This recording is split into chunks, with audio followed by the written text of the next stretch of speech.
So this is one of our first town halls that we'll be having with the transition. And before I get started, I want to read how the decision was made. The decision was made by the senior U.S. Department of Defense leaders based on studies and analysis conducted by the Office of the Secretary of Defense with input from Headquarters Air Force. The Deputy Secretary of Defense reviewed these studies and gathered input from the Office of the Secretary of Defense staff, as well as the Secretary of the Air Force and the Joint Staff to make this decision. So, as all of you are aware, the decision was made last year to transition from an inpatient medical facility to an outpatient ambulatory surgery center.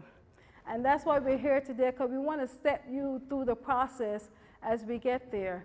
And the final transition is slated to be completed by September of 2018 next year. So without further ado, I'll go over the slides with you. So the first slide, we're not closing. We're transitioning from the inpatient facility to an outpatient facility. So what does that mean? Any patient that have to do an overnight stay in the hospital will no longer be able to stay overnight. Their care will be done in the local community. And that's what that means.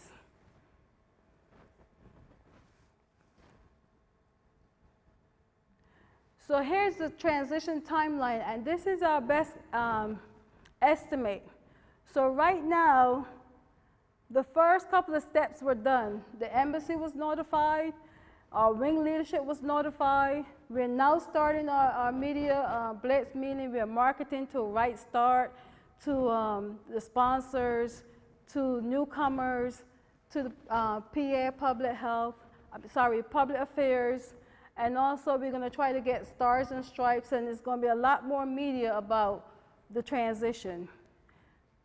We're also doing Facebook, the spouses Facebook, the Med Group Facebook, so all the different Facebooks that's out there. So we're right here, 31 May is the town hall. And as we step through, you'll see we'll continue the media marketing, the media blitz, and then you'll see in September, the newly pregnant referrals will be transferred down to the community. What that means is any mom that comes in and newly pregnant, all their prenatal care will be done in the local community. And for us at the Med Group, that is, if you have a due date of 1 May, after 1 May 2018, all your prenatal care will be done in the local community. So here's the medical group services. These are all the services that we do now. And for the folks that I know you can't, looking in, I know you can't see the slides, but all of these services will remain once we do our transition.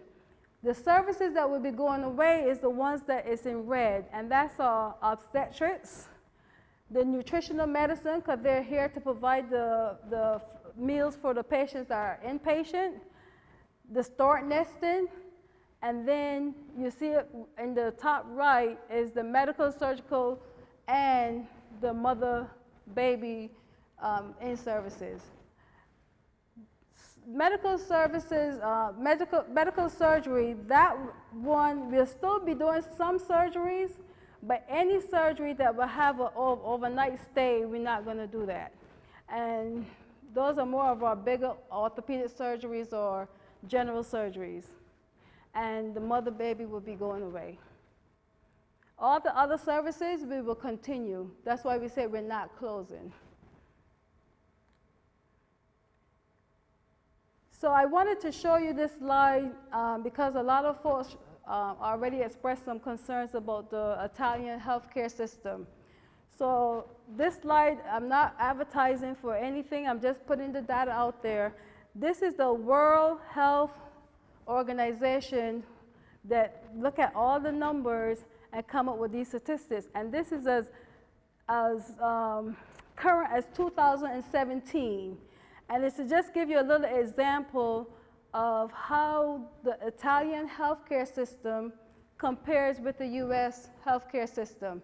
And this is the entire Italian healthcare system, not just the facilities that we deal with. And for instance, like the average life expectancy at birth for the US is 69.1. For the Italians, is 72.8. So these are the facilities that we refer our patients to. And the X is our medical group, and we actually put up the other facilities so you can see the relationship to the medical group where they're located.